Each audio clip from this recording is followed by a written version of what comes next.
اچھی نماز پڑھو، اپنی نمازوں کو بہتر بناؤ، اس رکوع سجدے میں جان لگاؤ، تھوڑی نماز تھوڑی شوق سے بھی پڑھو، کم سے کم اتنا کرو۔ اب میری بات غور سے سننا، ہر نماز کے شروع کرنے سے پہلے، ہر نماز سے پہلے چپکے سے یہ دعا مانگ لو کہ اللہ اچھی نماز پڑھنے کی توفیق دے دی۔ بس اتنی آسان بات بتا رہا ہوں کہ اللہ اچھی نماز پڑھنے کی توفیق دے دیجیے۔ ہر نماز سے پہلے، نماز سے پہلے اللہ سے مدد مانگنا اور نماز کے بعد اللہ سے معافی مانگنا کہ اللہ جیسی نماز پڑھنی چاہیے تھی ویسی نماز نہیں پڑھ سکا، اللہ مجھے معاف کر دیجیے، اللہ معاف کر دیجیے۔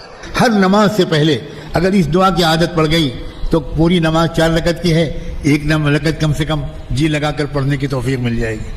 کچھ دن کے بعد 2 رکعتوں میں دل لگے گا، کچھ دن کے بعد 3 رکعتوں میں دل لگے گا، پھر کچھ دن کے بعد پوری نماز میں ادھر ادھر ذہن نہیں جائے گا انشاءاللہ۔